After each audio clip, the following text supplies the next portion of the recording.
Good morning, everyone, and welcome to season 2 of Wise Women Virtually. We're so happy that you can join us today, and we're especially happy to welcome one of our local celebrities, Dan Woog here, who I'm sure you're all familiar with as the author of the 06880. So he's going to be giving us an inside view of 06880 today, and I'm sure telling us lots of interesting things about his work in that area. If you have questions, I've given people the link to send questions or email, and I will then convey them to Dan. And we'll look forward to what people say, and we'll especially look forward now as I turn it over to Dan. Thank you so much, Dan. Thanks, Mark. I did not realize this was the first of the season. Well, I guess it's the first of 2022, right? Yes. Well, in the fall we had gone in person in the fall. All the previous fiscal year we were virtual, and then in the fall we went in person, optimistically, and now we're back virtually. It's bad. I mean, who would have guessed? But the wise women are flexible. The wise women are adaptable. The wise women are wise and great. And I'm glad to be here. So thank you to everyone out there in virtual land. As Margaret said, I am the founder, the publisher, the editor, the whatever of 06880. And I think probably almost every woman on the call wakes up with me every morning. Hopefully. Yes. Hopefully just by cyberspace. I do not post every day at 5 in the morning. I am not up then. I get up at 5:05. But if people ask, and some people think that I, am up there writing at 4:30 so I can post at 5, that's fine. I do not disabuse them of that notion, but now you all know the secret. I schedule the posts in advance. I guess the best place to start is at the beginning. Where did 06880 come from, and why is it there? I grew up in Westport, went to Staples High School. I was a graduate of the class of 1971, and actually started writing for the Westport News when I was a student at Staples, when I was a sophomore at Staples High School. I wrote a column called Up at Staples, and it was a great time. It was a fervent time. There were all sorts of things going on. There was Vietnam, there was sex and drugs and rock and roll, and Staples was a very, very progressive place at that time. So there was a lot to write about. I always enjoyed writing. The Westport News was the local paper. I had a voice. I was able to shine a light on individuals and events and programs and things that were going on at the high school. And it was writing a column was a passion of mine. Went off to college, went to Brown University, did not study journalism. I was a history major. Did not expect to come back to Westport, but I got a job offer here. And when I came back, I ended up writing again for the Westport News. I had a column called Woogs World. Little known fact, my last name is not Woog, it is Woog, but it's Dutch, but I mispronounce my own name and everybody else says Woog, so I guess I've changed the pronunciation of my last name. So I began that column in 1986, and it ran every Friday in the Westport News.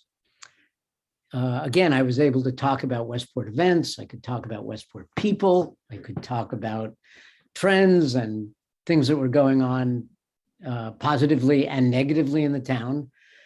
And at that point, people were reading the local newspaper. But as everyone knows, print journalism is on the way out. There are plenty of people who do not know that we still have a Westport News being published.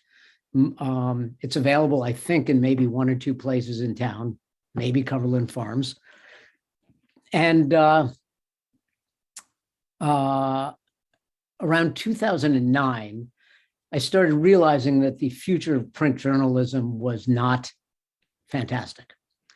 I wanted to continue to have a voice in town. I wanted to be able to make my opinions known and convey the thoughts and the insights of others. And I didn't know how to do it. I was talking to a couple of friends, and one of them said, "Why don't you write a blog?" And I said, "What's a blog?" And the friends, described it. It's an online version of a newspaper. And I said, "I can't do that.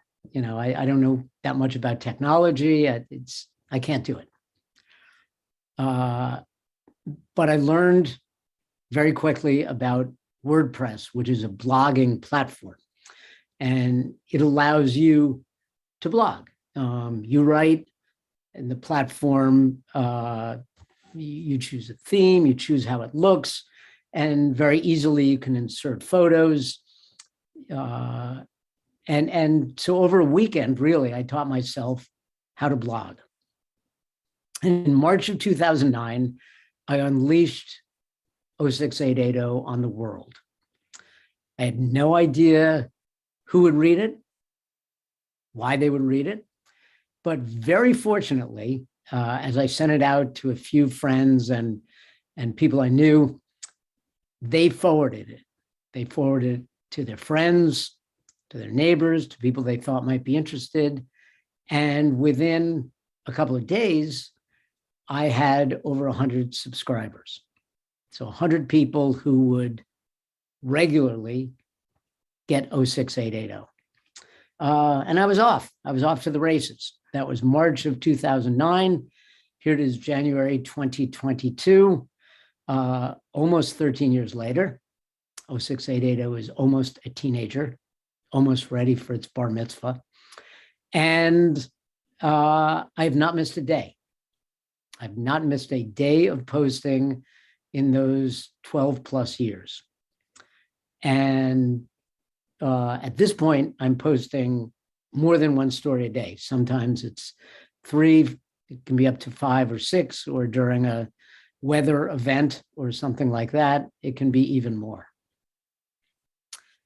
So what is a blog? I probably should have started out that way, but a blog is a writing platform, and the stories appear in reverse chronological order. So the newest story is the first one you see when you log on to www.danwoog06880.com. The newest story is at the top. The first story from 2009 is at the bottom if you scroll that far, which probably would take you a long time. A blog is different from my newspaper column because really I can write any length. Newspaper column, my Woogs world, is 800 words. That's my space. I could write 800 words in my sleep. But sometimes a column is not worth 800 words, and I pad it. Or sometimes I have to cut important information to get down to 800 words. With a blog, I can write as long or as short as I want. Most of my posts are probably 200 to 500 words. Some of them might be a little longer. Some of them might be a line or two. But there's no padding, there's no cutting. A blog can be any length. A blog can also have, it's very interactive. There can be comments. There's a section at the bottom of each story where readers can very easily click on and add their comments. That happens in real time. I'll post a story at 5 o'clock, and at 5:05, Dan Katz or another regular reader will have commented. People comment on the comments. It becomes really a dialogue. and not a monologue. I invite my readers to be part of the 06880 community, and they certainly take me up on that offer. I can post anytime. My Westport News column appears every Friday. My blog posts can appear anytime. There's a 5 a.m. posting, which is sort of the feature of the day, something I've prepared in advance. But there are, if news breaks during the day, if there's something happening, or just a story that doesn't fit in at 5 a.m., I can post it at any time during the day. Some people subscribe and get updates whenever I post. They get a notification on their phone or their desktop. And some people subscribe and get it once a day, every morning. Someone once said to me, I subscribe, but you post too much. Can you write fewer stories? That is one of the more ridiculous requests I've ever gotten. My answer was, you don't have to read it all. There is something called a delete button. Feel free to use it. A blog also differs from newspaper writing in that the paragraphs are shorter. When you're reading something on your phone or on your laptop or your desktop, you need more white space than you do in a newspaper. So the paragraphs are 1 or 2 sentences long, and there's plenty of white space where you can rest your weary eyes. Graphics are important as well. I learned very early that as scintillating as I thought my writing was, most people skim. They scan it, they look at it quickly, and their eyes are attracted by the graphics, by the photos, by the diagrams, or anything else that I put in there. So a blog also includes graphics, and I've become, in addition to a writer, a graphics editor. I've learned how to create compelling graphics, how to crop a photo, how to make it jump off the page at the reader. So what makes a compelling blog story? Number one, a clear topic, but broad enough to sustain interest. Blog writing is not Pulitzer Prize writing. I'm not looking to tell really deep, thought-provoking stories. In and out, one topic, bang. The writing style, I hope, is lively and conversational. It is not ponderous or deep. It's me writing to you, my readers. It's a conversation. Distinctive voice is important. I want my voice to come through. I want bad puns. I want, headlines that make people chuckle. This is my blog and my voice. Part of what I do is try to create a sense of community. I want people to feel that they are part of something big, that they're part of the 06880 community, and not just the community being Westport, but the community being an online group of people. And part of that is through the comments, and part of it is my feedback. I will respond to any email that I get because I want readers to feel that I am accessible. I'm not up here, I'm here with you. This is not my blog, it's our blog. It is important to post regularly. People want to know that if they don't subscribe and they just go to my site, Dan Woog, 06880.com, that they'll find something fresh and new. If I didn't post every day, people would get out of the habit and they would not realize that every so often there's something there for them. And photos are important. I mentioned graphics before, but some of the stories are just a photo. Every night at 9 p.m., I post the pic of the day, PIC for picture, and it's also what I pick as the photo of the day. And it's just a photo. It could be something weather related, if there's a snowstorm or rainstorm. It can be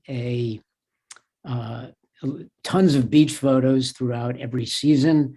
It can be a compelling angle of something that you look at every day, but the photographer found it from a particularly interesting angle. It's really just a photo to sort of post at 9 o'clock and, hopefully go off to sleep with a smile on your face after looking at it. There's a tagline for my blog, and it's 06880, where Westport meets the world. And I really don't know how I came up with that tagline. It's a great one, and it came from somewhere, but it just sort of popped into my head. And it's really good because it defines what I do. Where Westport meets the world means I can write about anything that's Westport related. Current issues.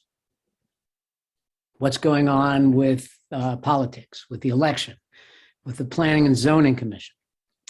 The schools. What are the latest news items in Westport? I can write about Westport people, and that includes people who live here, people who grew up here, and even people who sort of passed through here or had some connection in some way with Westport. I can write about places. There are tons of places in Westport. The beaches, Longshore, Westport Country Playhouse, historic homes, you name it. There's lots of places in Westport, including hidden gems that no one knows about. I wrote about Haskins Preserve, which is a preserve off of South Campo. And most people don't know about it, and the people who knew about it were upset because, they didn't want anybody else to know about it. I can write about trends in housing and real estate, trends in who's moving into town. All of a sudden during COVID, we've had all kinds of new people come in, and 98% of them are from Manhattan and Brooklyn. What does that mean for Westport to have this influx of new people? I can write about the past, what made this town what it is.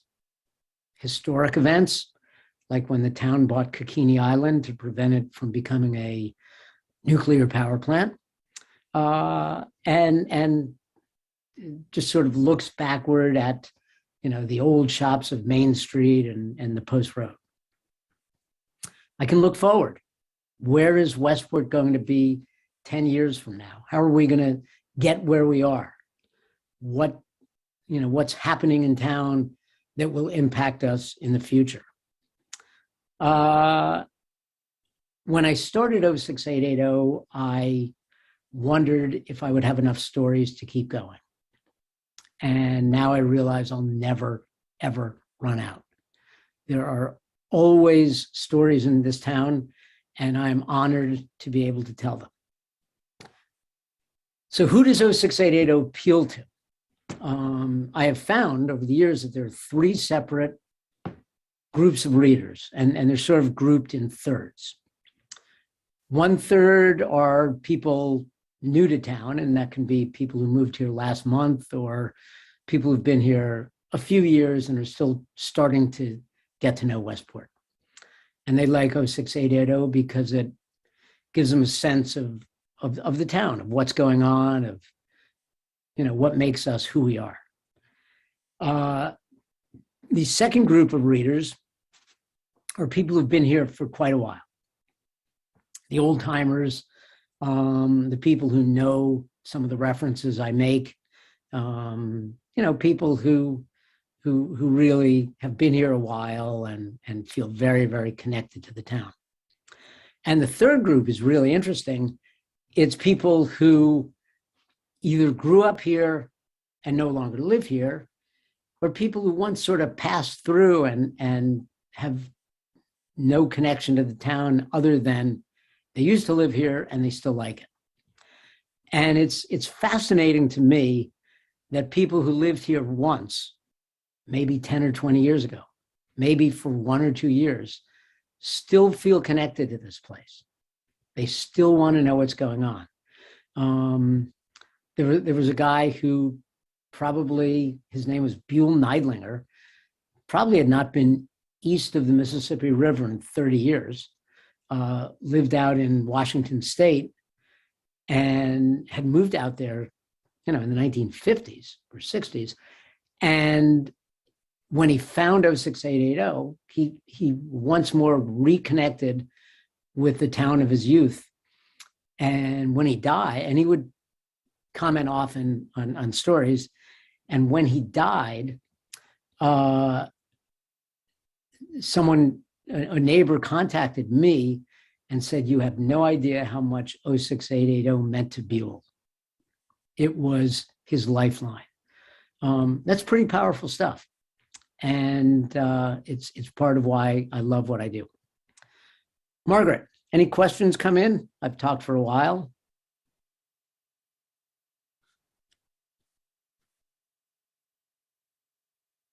Margaret appears to be on mute.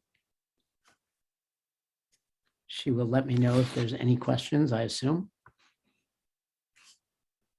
So hearing none, not hearing from Margaret, I will continue yapping.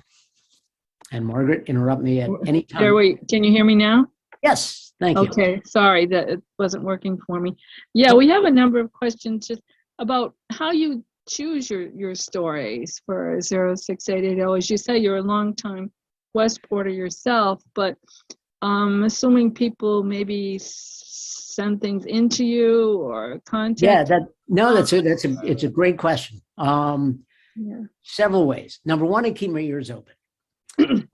If you're a normal human being and someone says something to you about what their grandson is doing or an interesting thing that they saw at Stop and Shop, you will nod your head and say, interesting. I think of it as a story idea. And they don't all work out, but I get a lot of story ideas just from keeping my 2 ears open. I also get plenty of emails. I get about 250 emails a day. And many of them have story ideas. And some of them are great, and some of them are not so good. But I listen to them all. You, meaning you Westporters and you wise women and everybody listening in, are the eyes and ears of the community. You let me know about things that are happening that I would not know about. I do not have a third grader. I'm not tied in to young kids, but many readers are. I do not know what the latest wise women are up to. You do. And, someone might say, oh my God, this woman is running, it's her second career. She's running a travel agency specializing in trips to India for widows. And bang, I've got a story. Some of the story ideas, as I said, are not great. The other day, someone wanted me to do something on, can't remember, but it was something like voter registration, the trends in disenfranchising voters across the country. And that's not what I do. I do not write about national issues unless they impact Westport or involve a Westporter. So if, let's say, there is an initiative in Westport to enroll more voters at the same time that nationally people are having problems registering for voting, that's something I would do. If someone says, you know, my grandmother in Texas tried to vote and her name had been left off the registration rolls, and she was really frustrated because she's voted since, you know, her first vote in Westport in 1940, you know, that would be something. So it needs to have a Westport angle, but many of the best stories idea that I have come from readers. Next question.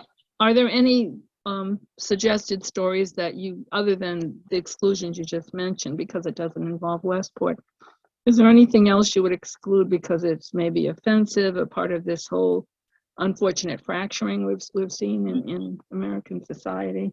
Yeah, that's a great question. You know, I do tend every once in a while to let my own very left political leanings come through, but I don't want that to be the focus of 06880.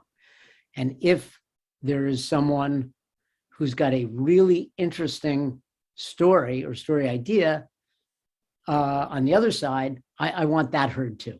I want all voices to be heard. Having said that, you know, I don't want stories to devolve into political diatribes. And I don't want it to be a reflection of the polarization in America. So I try to strike that balance. I do not run a lot of police reports for a couple of reasons. Number one, I think they're covered elsewhere. Number two, I don't particularly want to hold up people for public scrutiny when there's always two sides of every story. You know, newspapers always run the arrest reports. They seldom run the report when the person was exonerated or when there's, you know, the reason for the DUI was that the person was, you know, had mistakenly taken an overdose of medication, something like that. You know, so I try to be judicious. I try to make sure that the vast majority of the stories are positive and uplifting. I do delve into controversy from time to time, but I don't want that to be the main focus of 06880. And another question was related to that possible difficulty for the sort of comments that people put in. As you say, people comment on what you say. And most of those comments, I think, are very much welcome. But are there ones that are unwelcome or ones you feel you have to, I don't know, redirect or exclude or somehow change? Yeah, another great question. In the beginning, and for the first, I would say 3 or 4 years, I allowed anonymous comments. You did not have to use your name, and many people did not. And that came from my strong belief in the First Amendment, that, you know, the freedom of speech is important. And I wanted people to be able to comment without fear of personal retribution. And people took advantage of that in 2 ways. There were people who would comment about everything incessantly, and there were people who would comment pretty nastily. They would make personal attacks. They would, you know, be harsh. They would be nasty. They would not be nice human beings. And people began saying, you know, Dan, the comment section is, I love your blog, but the comment section is really bad. So I'm not reading 06880 anymore. And, you know, my answer to that was, don't click on the comments. You have to actually click on them and, you know, don't be an idiot. But the more people talked about the comments section in a negative way, the more I realized that it was hurting my brand of 06880. And someone very wisely said to me, Dan, the First Amendment is important, but it refers to public speech. And your blog is private. It's your blog. It's not a street corner in the public realm. It's your street corner. You own it. And you're being hurt by this. So in about 2013 or 2014, I changed the policy and said that every commenter had to use his or her full real name. And that changed things dramatically. It cleaned up the comment section. It made people responsible for what they were saying, so they would have to think twice. And it led to a much more civilized, rational, thoughtful, insightful comment section. Having said that, there are people who take advantage. Some people post using their not real names. And some of those I can tell, and some of those I can't. Sometimes I have to, if someone does not use their real name, I will sometimes ask them to prove who they are if the comment seems particularly offensive or weird or whatever. And sometimes when I send that email to the email they provided, it bounces back. So not only have they used a fake name, they've used a fake email. So they're gone. And I block them. But I don't always catch that. I spend an incredible amount of time monitoring the comments. That's part of what I do. And I'm offended when someone tries to take advantage of me and of the blog. But at the same time, I realize that it's important to them, and that's sort of where we are with the comment section. Yeah. Does that help? Yes, definitely. And that leads into another question we've had. Someone asked if there's anything you would have changed about 06880 when you started out. And I'm assuming, given what you just said, from the beginning, you would have made people put their names on. No, I had to learn that. I had to learn that as I went along. Had to learn that. Is there anything else you would have changed? Anything you wish you had done differently? Anything that you think would have made the process better or somehow made the outcome better? No, I mean, I was lucky. I didn't know what I didn't know. Right. I learned on the job. I'm really fortunate that I chose WordPress instead of Blogger, which was a competing platform. WordPress is really robust, and it's allowed me to do a lot of things. Graphically, it looks great. It's a great question. I can't think of anything I would have done differently, or that I tweak things as I went along, and I'll talk in a few minutes if there's no other questions about some things for the future. But I lucked into it. I've been very lucky. Well, I'll ask you one more question now, and then, as you said, if you can have some comments about your future plans, that would be wonderful. We all enjoy reading 06880, so we thank you doing that. But from your experience, what's been the best part for you of doing this? Well, other than obviously keeps you connected to the community, but other than that, what's the best part of this? I'm hoping you're glad you did it, by the way. Oh my God, I'm hoping you continue. I'm so glad. The best part for me is, as you said, not only feeling connected to the community, but connecting others, creating two communities, an online community where people, get to know the commenters and they feel part of, hey, I'm part of the 06880 family, but also creating a sense of community for everyone in this community. And by that, I mean the number of people who tell me one of two things. I moved here, 3 months ago, and now I really feel part of Westport because I read 06880. And the people who say, I moved here 20 years ago, and now I know so much more about the community because of 06880. So being able to be part of that process, to help it along and help others connect, help this person connect with that person. Being a resource so someone can say, oh my God, I always see this person at Trader Joe's and I never knew her backstory. I just thought she's working there. Now I learned about her as a person. Or, I always wanted to get involved in X and never knew how. And then I saw a story about it. Whatever it is, whatever you need or want to feel part of this community, for me, that's been the best part, is being able to make those connections for others.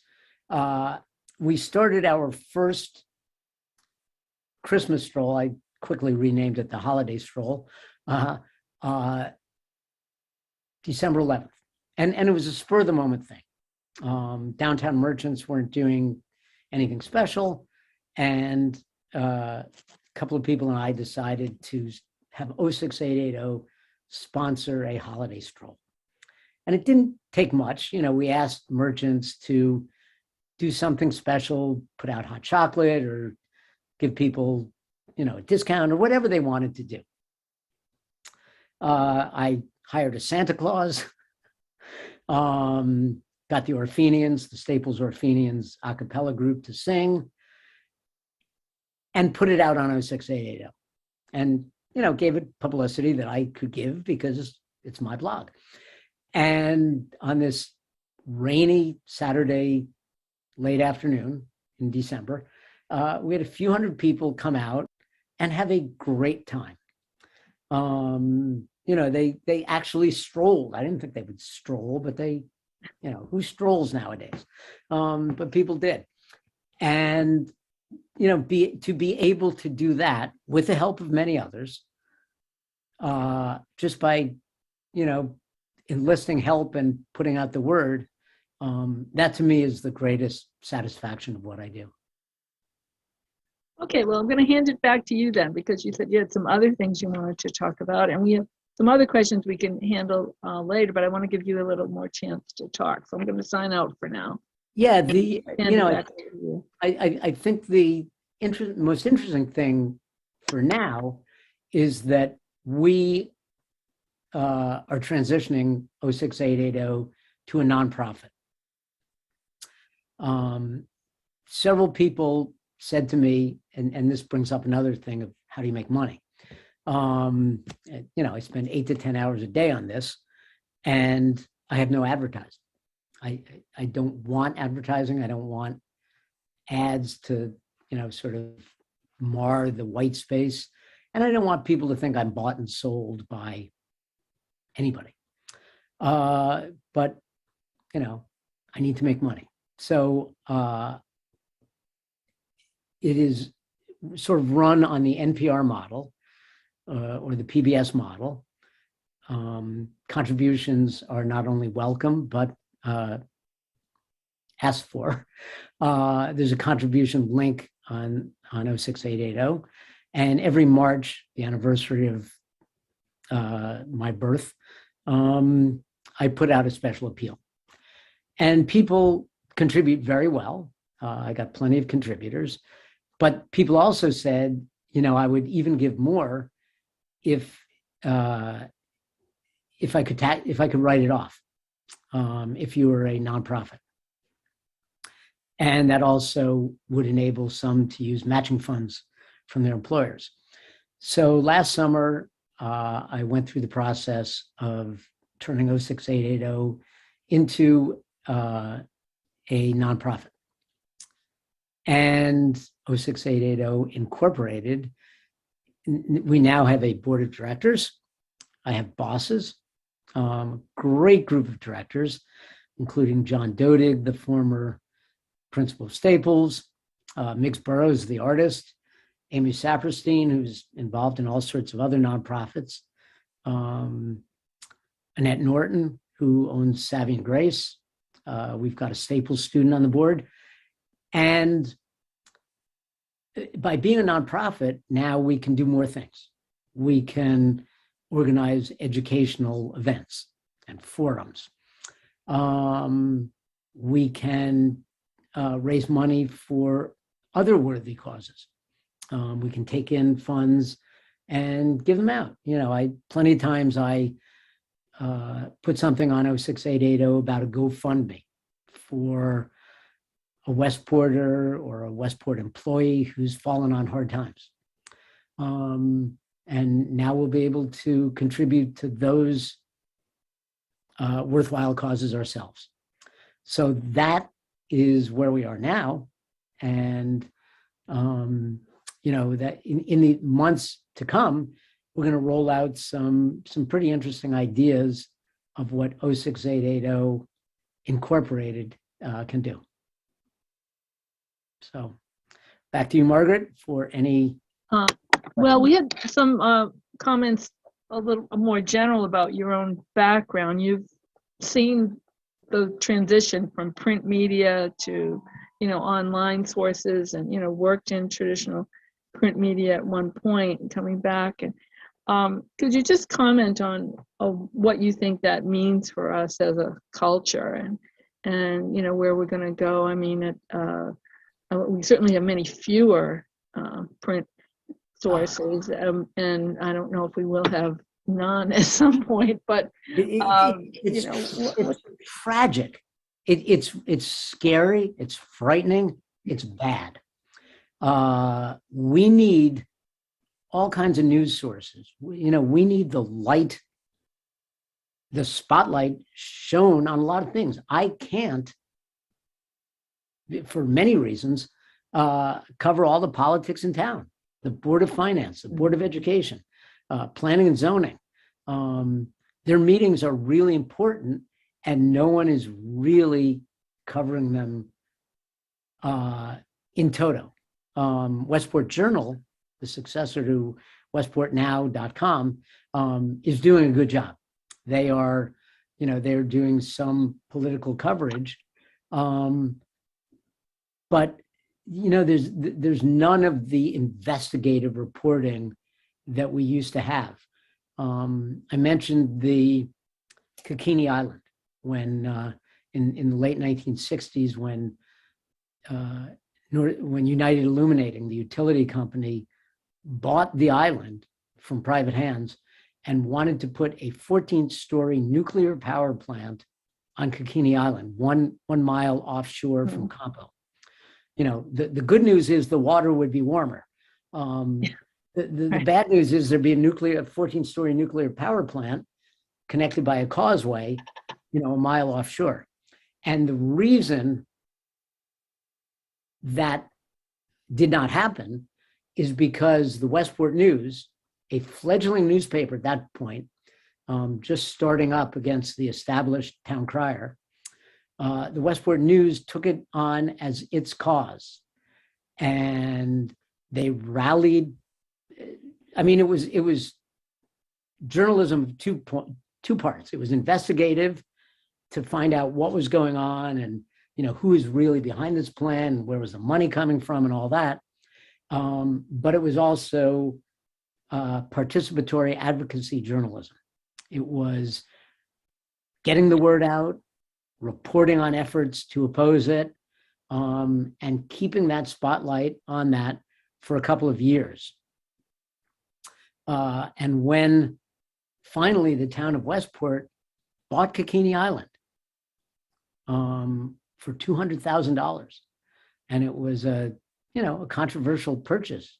Even it was crazy, and the sale closed in late December 1969.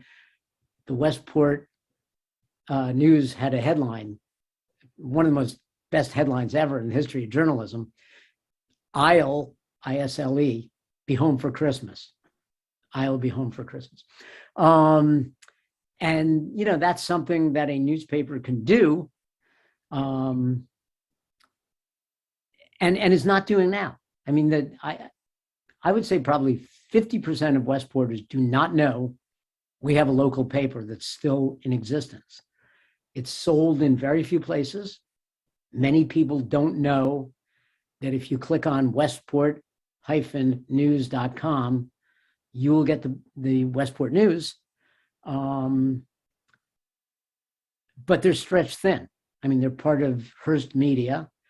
And the people who put out the Westport News also put out the Fairfield Citizen News and the Darien News.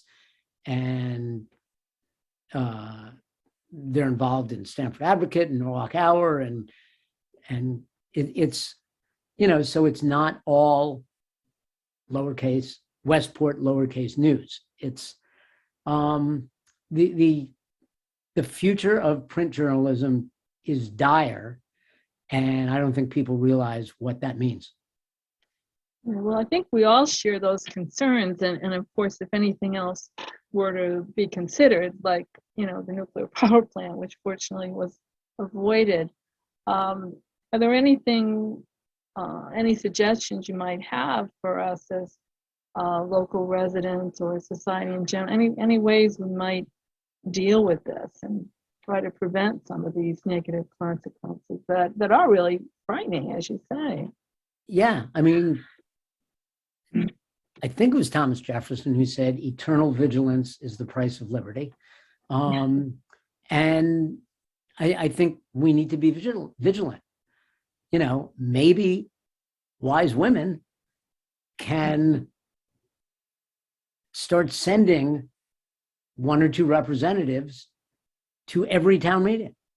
Mm-hmm. Planning and zoning, Board of Ed, Board of Finance, Board of Select Women. Maybe you don't need to go to the Shellfish Commission. But there's a lot of stuff going on in town. And the meetings are public, but the public doesn't always have the time or the inclination or even the knowledge to attend. Maybe a wise woman at one of these meetings hears that, the Board of Finance is questioning a line item for the senior center. Says, wait a minute, is anybody looking out for the senior center? This is all hypothetical, right. But, you asked what can be done, and maybe that's something. Well, those are all great suggestions, and we'll definitely have to consider that. We have a number of questions that are not directly related to 06880, but are actually related to your most recent post about leaving your position as a soccer coach. So I'm hoping you're willing to enter a few of those. Some of them are comments, actually, of course, congratulating you and being a great coach. For those of you who don't know, they've had a wonderful season, wonderful many seasons, actually.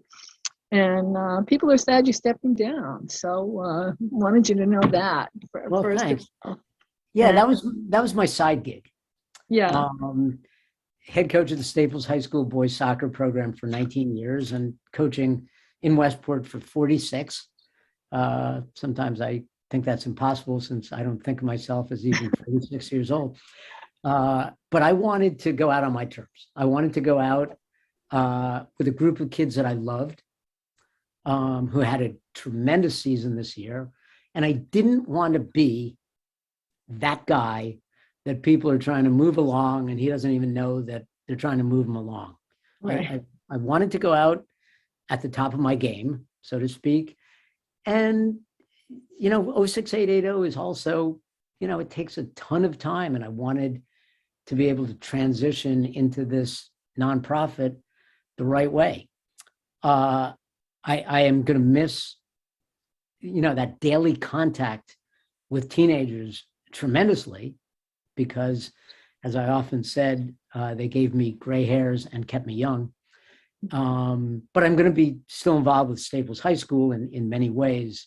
But thanks to all who crossed my paths in some way in the soccer world.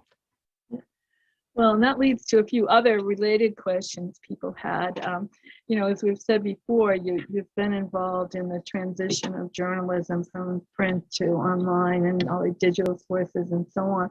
But soccer in the U.S. has changed quite a bit. I think you started playing in elementary school or whatever, right? Yeah. And of course, have been involved with that your whole life. Soccer, when you started, I'm assuming was not something a lot of people participated in. No, and Westport was a pioneer. Were they? Westport was one of the first suburban communities, non-ethnic communities, to have soccer leagues for kids. And that was in the 60s. And I was a beneficiary of that. But it's fun to see how the game has grown. The number of people who have asked me if I've watched Ted Lasso is phenomenal. And the answer is no, I've never seen it. And that's one thing I can do now that I have a little more time. The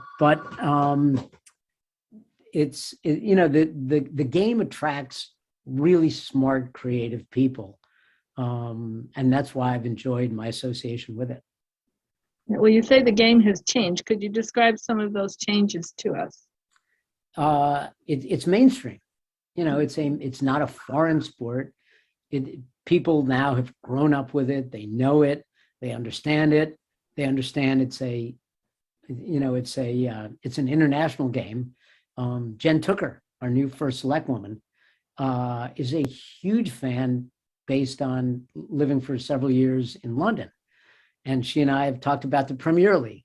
How many times in the past could you think that the first select woman of a Westport town would know the players and the managers and the teams and the standings.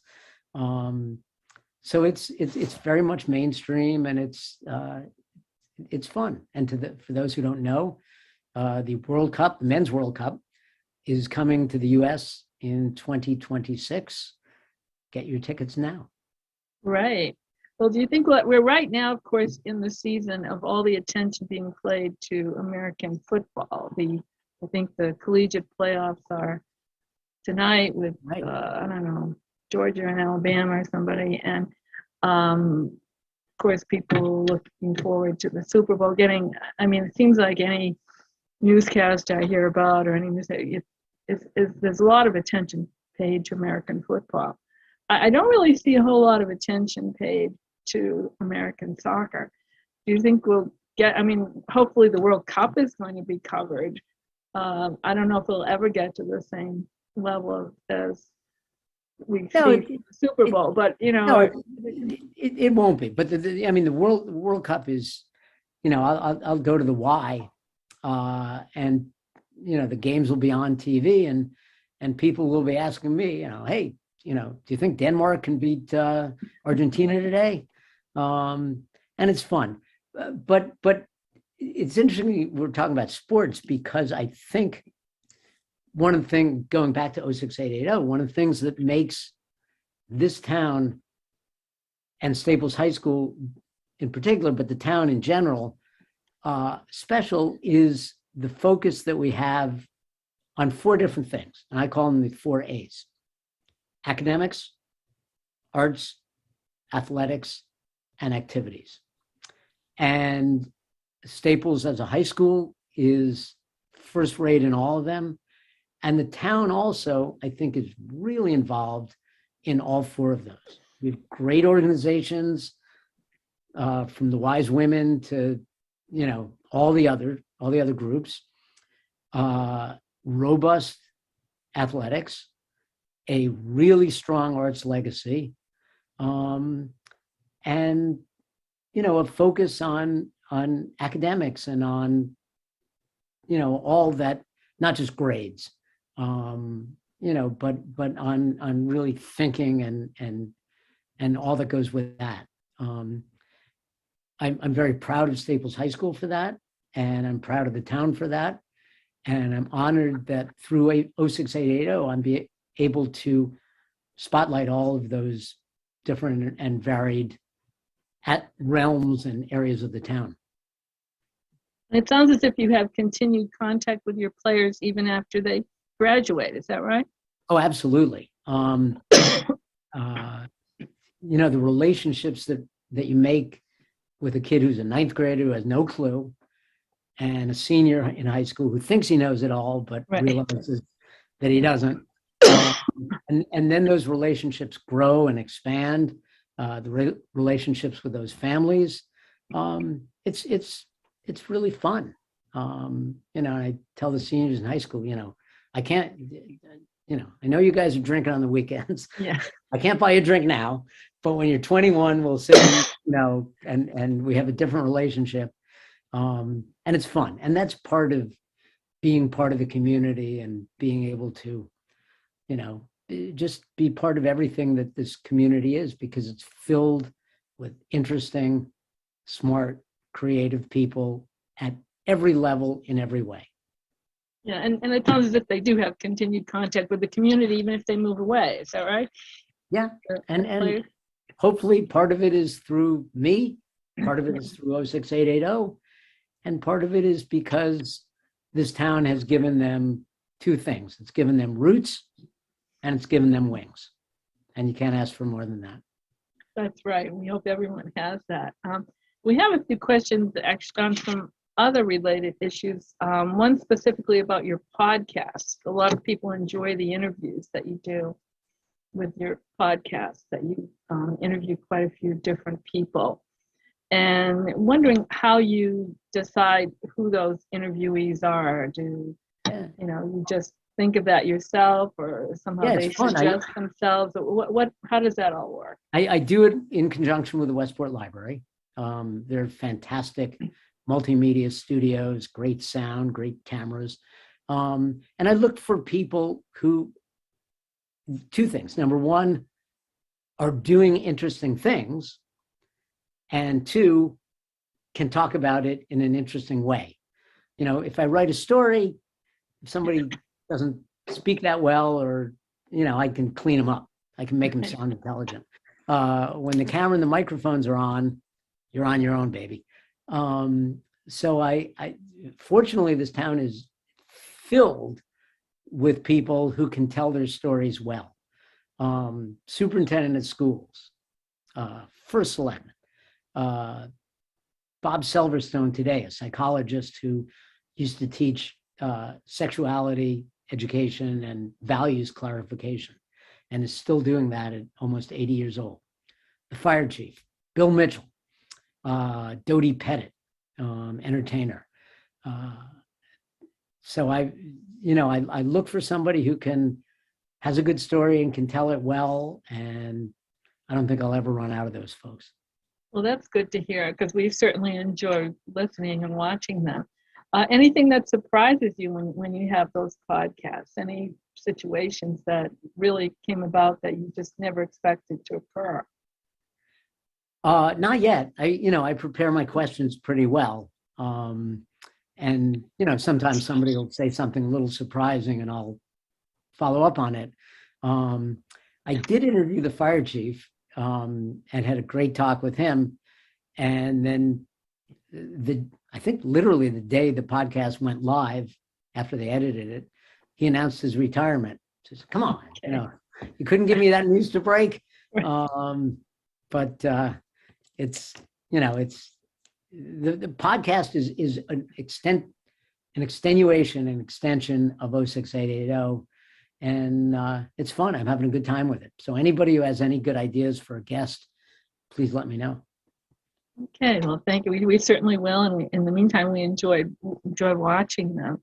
A few other questions people had from things they saw on your website. Your website says you're always on the lookout for interesting projects. What sorts of things would pique your interest? What would make you really want to be involved in a new project or something you hadn't seen before? It's very funny. I'm not an idea person. I'm not the type of person who comes up with innovative stuff. I can report on it. I can help it happen, but I'm not the idea creator. and plenty of people in Westport are. So any project that involves the town, that involves the people in it, bringing us to a new level, I'm open to everything. The worst I can do is say no. Well, that's great. And we certainly look forward to hearing about them. What we don't look forward to is the fact that we are out of time, unfortunately. So it's 12:30. So I'm going to have to say goodbye to you now, and goodbye to the Wise Women. Thank you for participating in this. And we all look forward to hearing from you, Dan, reading about you, seeing you. And thank you again for everything you do for the community and for all of us. Thanks, Margaret. And waking up with me. And waking up with you. Yes, okay. Definitely. We'll continue to wake up with you every day. Can't ask for more than that. Thank you. Okay. Bye-bye. Goodbye, Wise Women.